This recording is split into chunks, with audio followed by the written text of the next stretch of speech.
Hey les bang, j'espère que vous allez bien, en tout cas moi ça va nickel.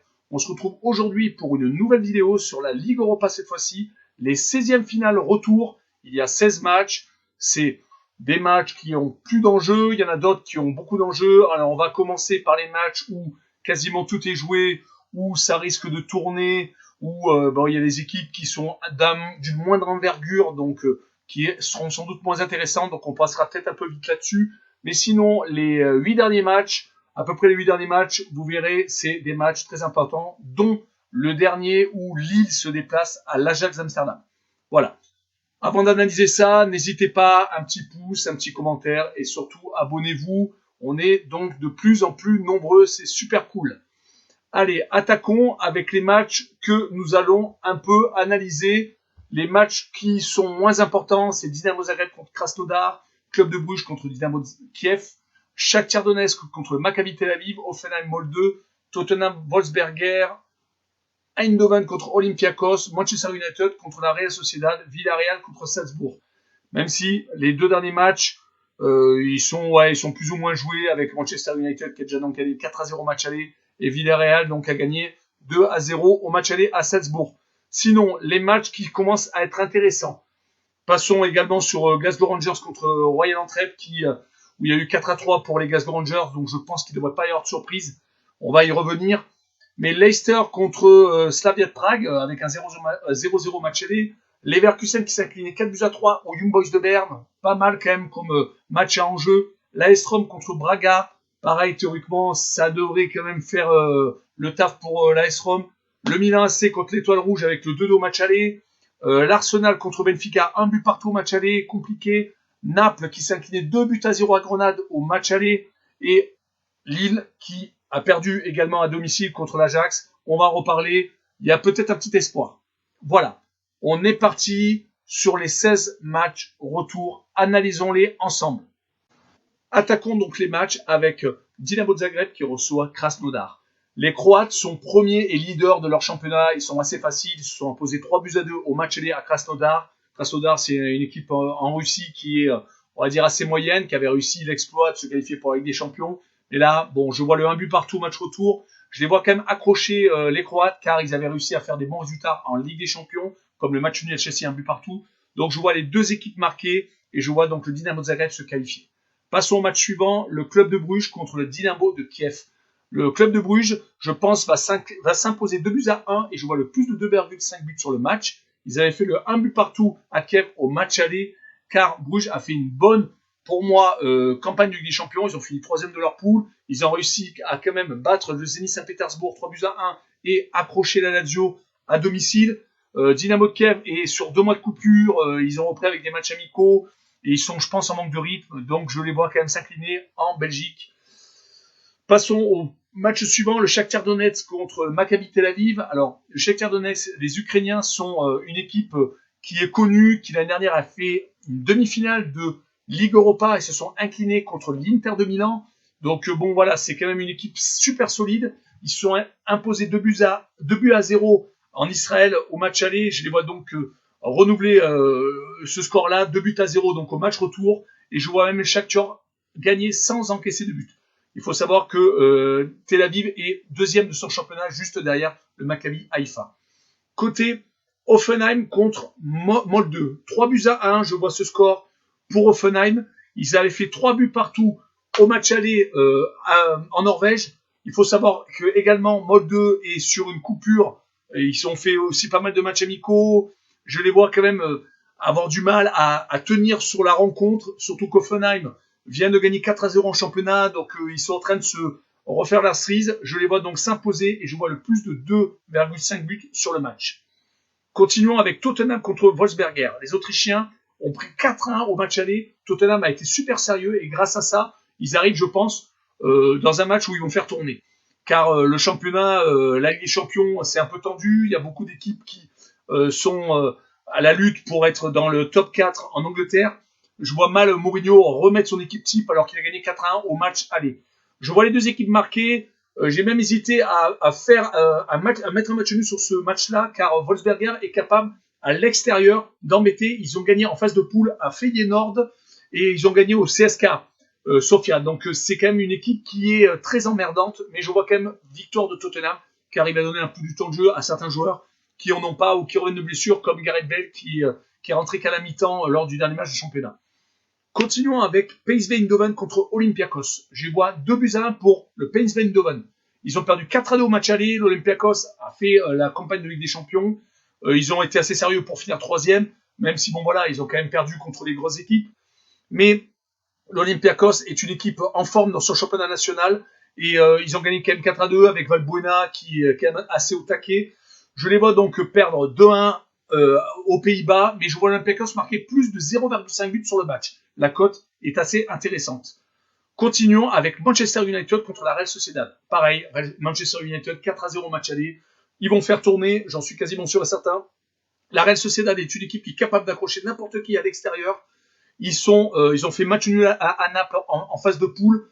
Donc je les vois faire 2-2 et le plus de 2,5 buts sur le match. Je pense qu'il va y avoir quand même pas mal de buts dans cette rencontre. Ensuite, Villarreal contre Salzbourg. J'ai mis un but partout. Villarreal s'est imposé 2-0 au match aller, mais ils ont été dominés. 9 occasions à 6 pour Salzbourg. C'est un peu, on va dire, pas trop mérité, même si bon, on connaît Villarreal. C'est une équipe qui fait beaucoup de matchs nuls en championnat d'Espagne. Donc, je vois les deux équipes marquées et je vois Villarreal se qualifier. Suivons avec Glasgow Rangers contre Royal Antwerp. Donc, les Belges qui se déplacent en Écosse et je vois Glasgow Rangers s'imposer 2-0. Ils marchent sur l'eau dans leur championnat écossais. Ils ont largement, énormément d'avance. Ils sont large dans leur championnat donc en Écosse. Le Celtic, pour une fois, ne va pas être champion. Les Glasgow Rangers vont être champions. La dernière fois, c'était avant qu'ils redescendent en 4e division et qu'ils remontent grâce à Steven Gerrard sur les 2-3 dernières saisons. Voilà, moi je vois Glasgow Rangers marquer plus de 1,5 buts et donc s'imposer 2-0. Passons au 10e match et Leicester qui reçoit le Slavia de Prague.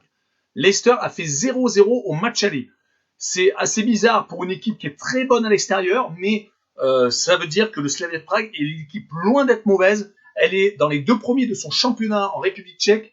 Donc c'est une équipe vraiment à prendre au sérieux. Je pense que Leicester va le faire, car en championnat, ils sont 2e ex-aequo avec les Manchester United. Je les vois s'imposer 1-0. Il n'y aura sans doute pas beaucoup de buts. Je vois le moins de 3,5 buts pour assurer le coup, mais je ne pense pas qu'il y en aura beaucoup, même si Leicester est une équipe qui a Jamie Vardy devant, qui peut marquer, je pense, à tout moment, comme elle l'a prouvé contre Liverpool, où elle perdait 1-0, et dans un quart d'heure, elle a marqué 3 buts.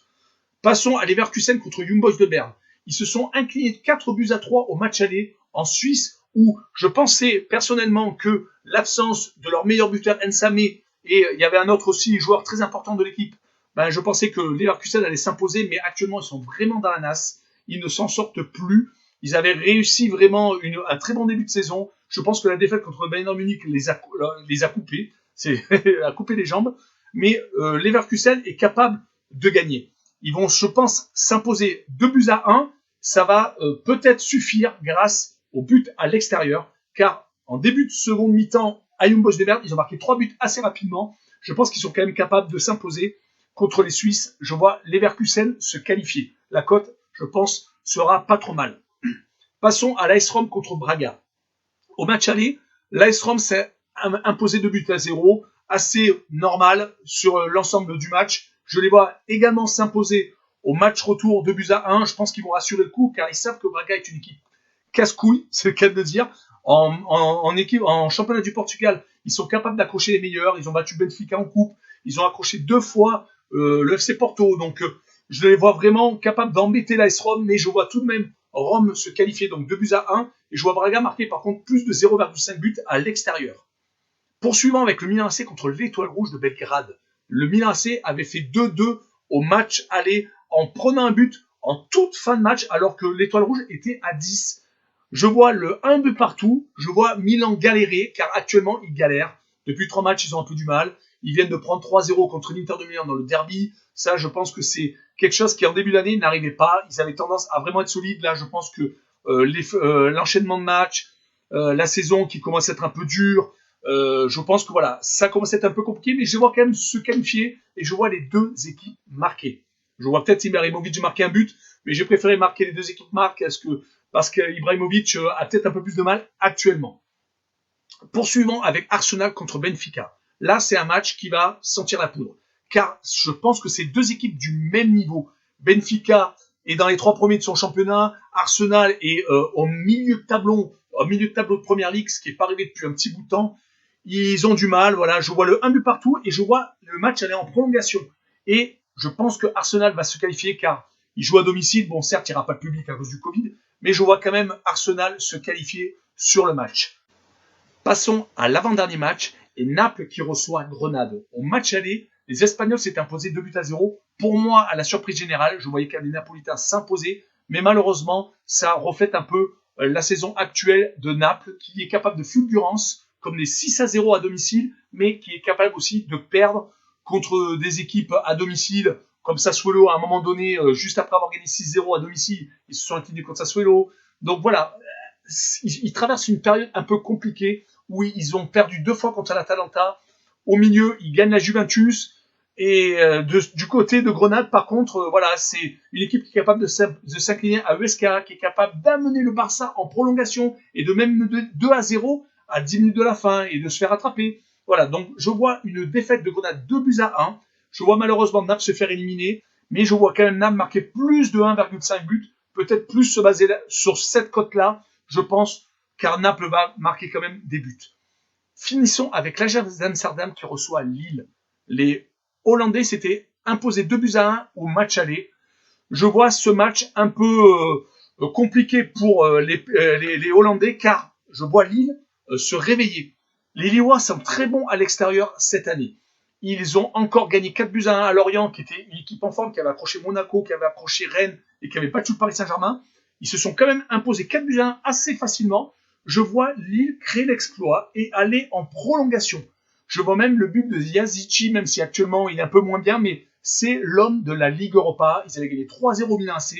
Il avait mis un triplé. Donc, perso, je vois Yazici marquer et je vois Lille pousser l'Ajax Amsterdam en prolongation, car en phase de poule, l'Ajax s'était incliné à domicile contre l'Atalanta lors d'un match où il pouvait se qualifier pour les 8e de finale de la Ligue des Champions.